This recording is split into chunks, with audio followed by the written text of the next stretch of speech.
Mr. and Mrs. Bailey here. We wish we could be with you at school right now, but we're so glad that we get to read to you today. We've been trying to keep busy by doing some hiking and doing some projects around the house and FaceTiming and Zooming with family. We hope that you guys are doing well. Ms. Johnson asked us to remind you to take out your orange booklets. And before we read chapters 11 and 12, we want to remind you what happened in chapters 9 and 10. So in chapter 9, Anton was trapped under all those rocks, and Daniel went out to get help. Anton heard rats around him, and he was scared they might try to make him a snack. At the end of the chapter, Daniel came back with help to get him out safely. And in chapter 10, Major Von Dusen saw two people walking in the woods, and they thought they were Jews. He wanted to capture them so they could show them where all the Jews were hiding. They were hiding from Von Dusen and his men, but he didn't know where. The chapter ended with a cliffhanger. So, Mr. Bailey is going to read to you chapter 11, and make sure you have those orange booklets out. Okay, chapter 11. I did not take long to free Anton. It did not take long to free Anton. Daniel had returned with some older boys and several of the women, including one named Rena, whom Booby seemed to know. The passageway was narrow, but they managed to squeeze in and form a line. They wiggled and pulled out at the rocks until they were loose enough to move, then passed them like a bucket brigade to get them out of Anton's way. One of the boys was named George, and he worked like a demon, scrambling into the small spaces and clawing away at the rocks and mud. Within a few minutes, the last of the boulders had been pushed away, and Anton could finally stand. Daniel helped him to feet.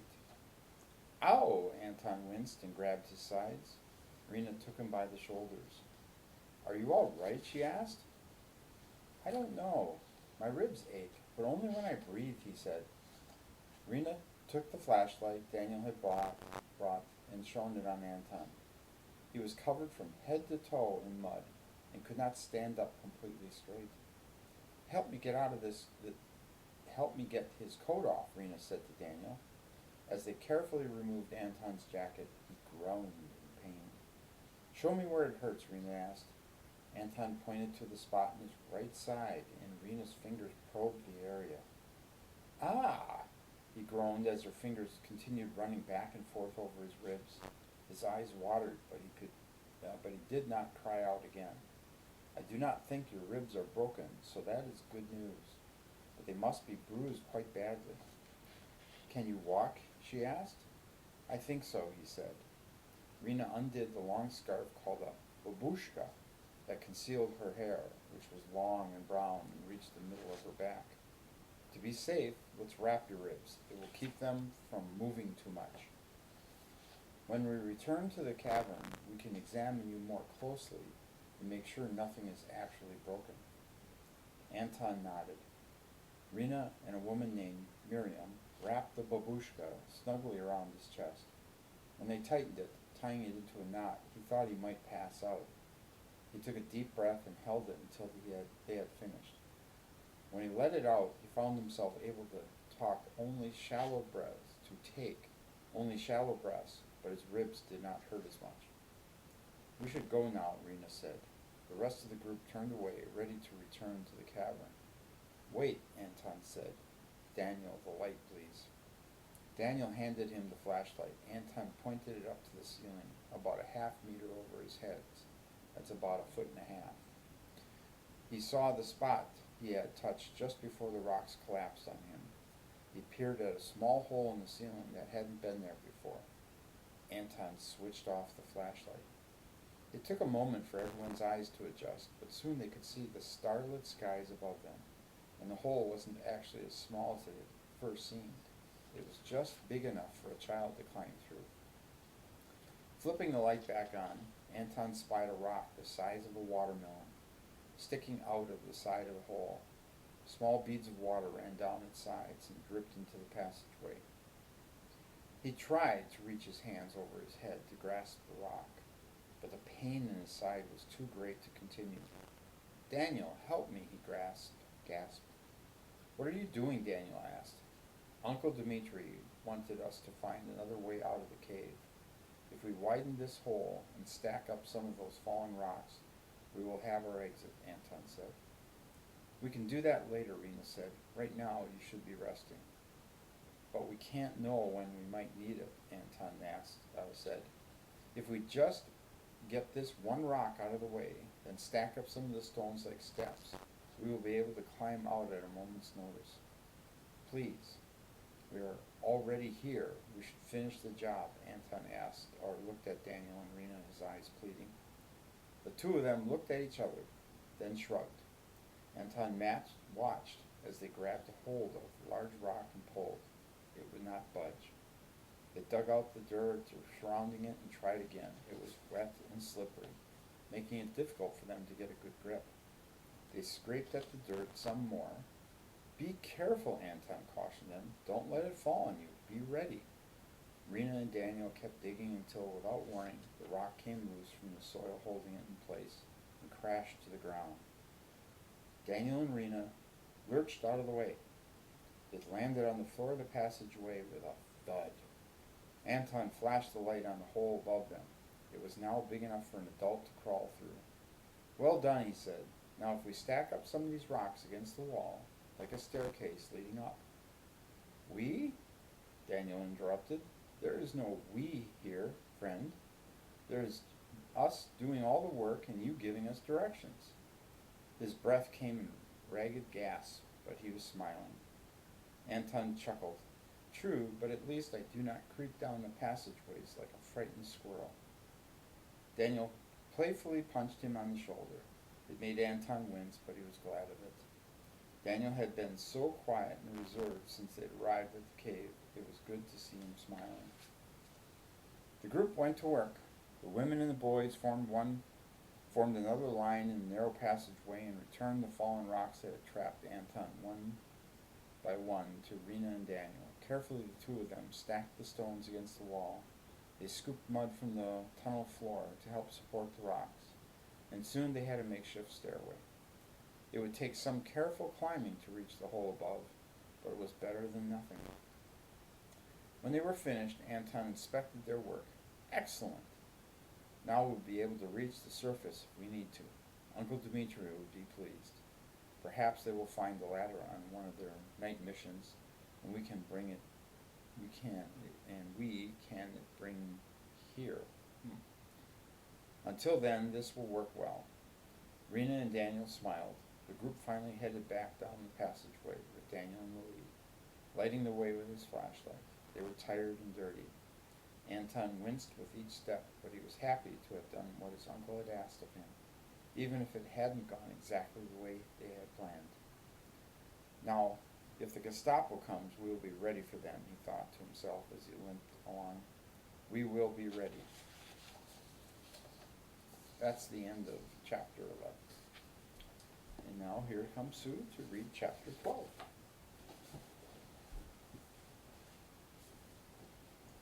Hello again.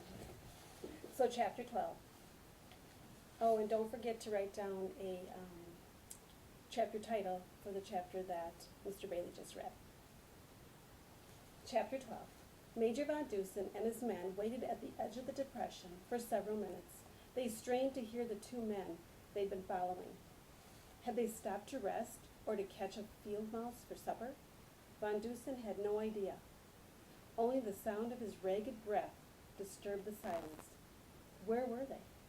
The dried pond was not that big, and the moon was bright.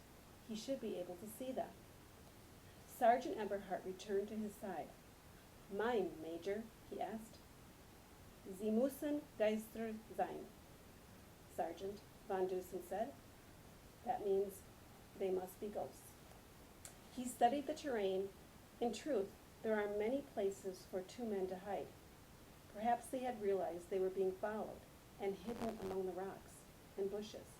Motioning to his men on the opposite side, Von Dusen gestured for them to go down into the depression and search for their quarry. "Forward, Sergeant," he said.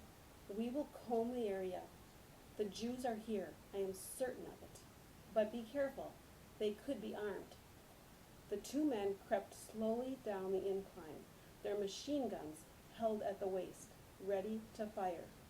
If the fugitives tried anything, they would be cut down like the scythe slashing through wheat. The Germans moved cautiously and quietly. Working as a team, they investigated each rock and tree, each cluster of bushes and copse of trees. But so far, the men were nowhere to be found. It was as if they had turned to mist and faded away. Von Dusen watched his two privates working their way toward him.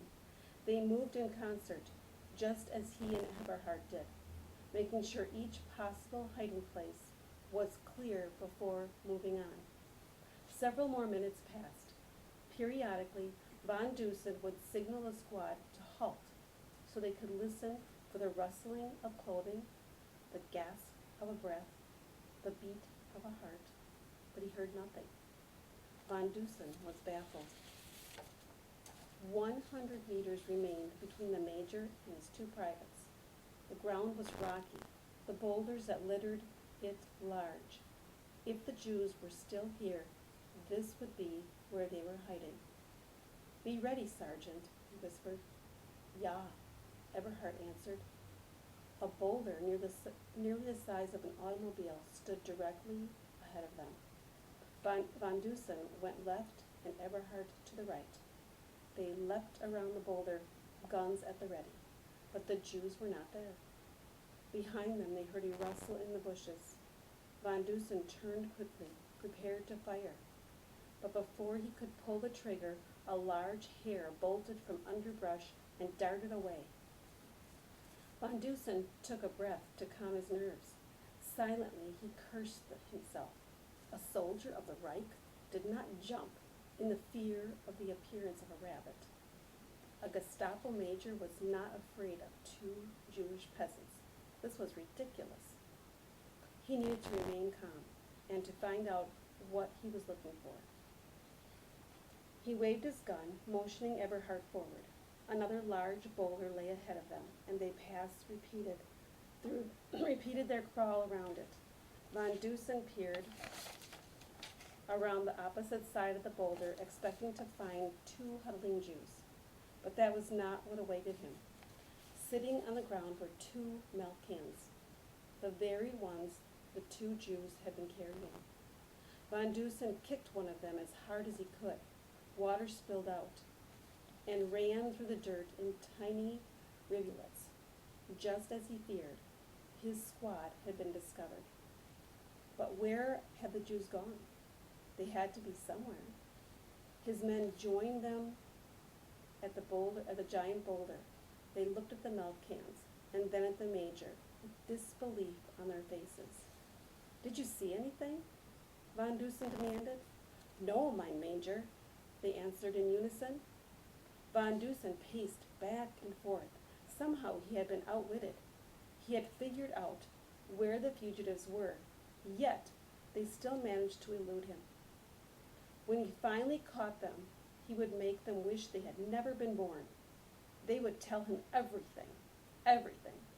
They would reveal the location of every Jew in the entire area. Tomorrow, Von Dusen said, tomorrow we will come back during the morning hours. We will bring additional men and search every stone and shrub in the area.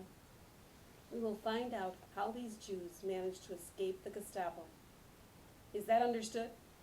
Ja, mein Major, his squad answered. Heil Hitler, Von Dusen said, giving the Nazi salute, which his men returned. Von Dusen clenched his fist, turned and retreated. But his men, struggling to keep up with their superior, the empty milk cans, watched them go. Now you need to think of a chapter title for this chapter, along with Mr. Bailey's chapter. Do not forget to go to Google Classroom and read the question and answer it so that Ms. Johnson knows that you have listened to us read today. And we hope that you have a wonderful day, and we look forward to we'll be seeing you soon on Zoom. Bye.